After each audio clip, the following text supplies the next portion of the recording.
Hello students, आज के video lesson में हम बात करेंगे बैक्टीरियल डिजीजेस के बारे में। इसी सीक्वेंस में हम पढ़ेंगे कुछ बैक्टीरियल डिजीजेस को, जिसमें से सबसे कॉमन है typhoid.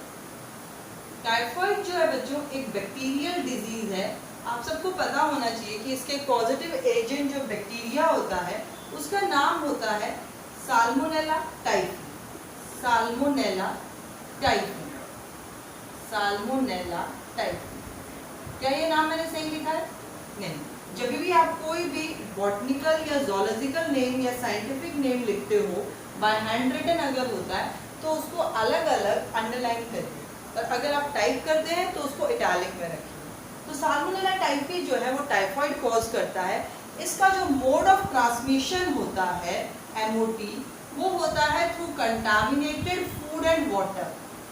Contaminated food and water.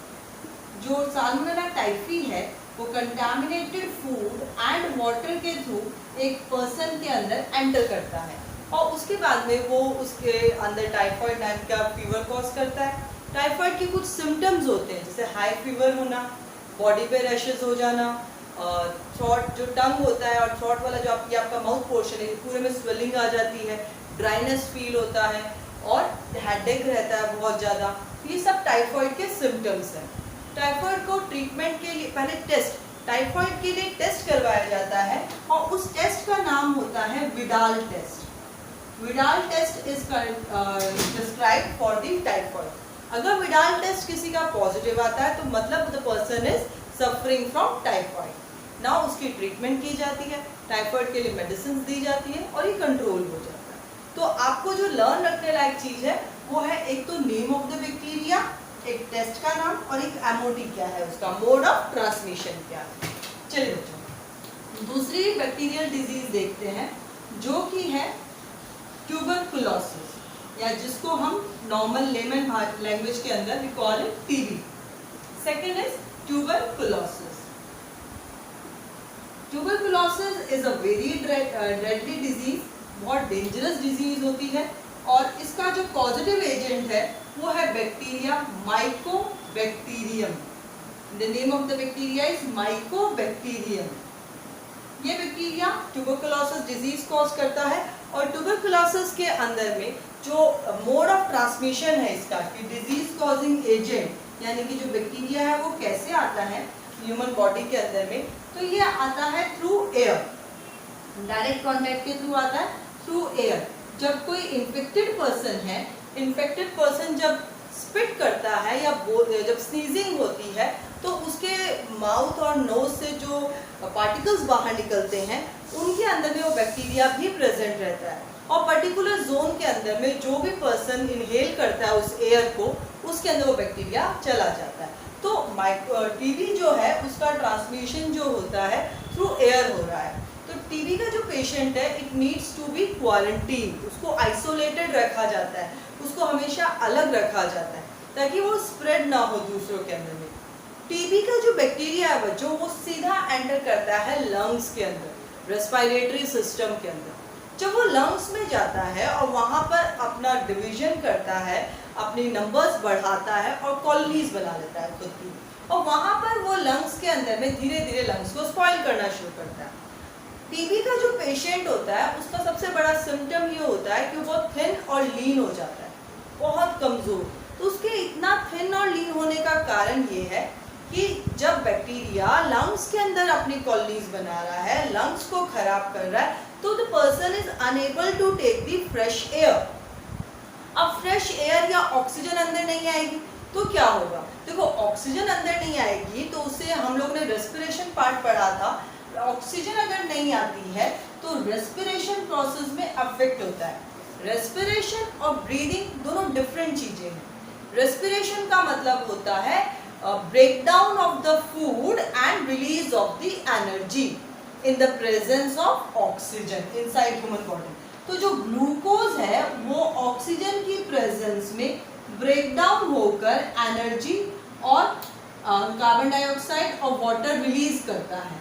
तो अगर ऑक्सीजन प्रॉपर नहीं मिलेगी due to the poor activities, poor capacity of lungs, क्योंकि लंग्स क्यों खराब हो गए, क्योंकि बैक्टीरिया वहां पर रह रहा है। तो अगर ऑक्सीजन प्रॉपर नहीं मिलेगा तो एनर्जी रिलीज नहीं होगी, एनर्जी नहीं बनेगी तो हम काम कैसे करेंगे, और धीरे धीरे the person becomes lean and thin. अब बात करते हैं कि क्या इसका कोई ट्रीटमेंट है। हाँ, टीबी का ट्रीटमेंट है। टीबी के लिए डॉट्स करके एक ट्रीटमेंट आता है, direct observe treatment short course. Dots का जो ट्रीटमेंट होता है वो 6 मंथ्स का ट्रीटमेंट रहता है मिनिमम। आप उसका कंप्लीट ट्रीटमेंट अगर लेता है पेशेंट तो टीबी को क्योर कर सकता है। तो ये हमने पढ़ा टीबी के बारे में। याद रखने वाली चीज है name of the bacteria, and वो कहाँ पे रहता है, लंग्स में रहता है, और उसके ट्रीटमेंट का नाम क्या है। तो ये हमने देखा बच्चों 2 diseases related to the bacteria. अब एक हम डिजीज ले लेते हैं जो प्रोटोजोआन से होती है। बहुत कॉमन डिजीज है प्रोटोजोआन से होने वाली, जिसे हम कहते हैं मलेरिया। प्रोटोजोआन डिजीज हम पढ़ लेते हैं जिसका नाम है मलेरिया। जो प्रोटोजोआन डिजीज मलेरिया जो है उसका पॉजिटिव एजेंट जो है वो है प्लाज्मोडियम। प्लाज्मोडियम जो है मलेरिया कॉज करता है, लेकिन जो उसको वेक्टर है जो प्लाज्मोडियम को इधर से उधर मूव करवाता है उसका नाम है फीमेल एनोफिलीज। ये एक मॉस्किटो है, female anopheles is a mosquito. वो प्लाज्मोडियम को एक इन्फेक्टेड पर्सन से हेल्दी पर्सन में ट्रांसफर करवाता है। जो प्लाज्मोडियम है उसके फीमेल एनोफिलीज ही क्यों, why not the male anopheles.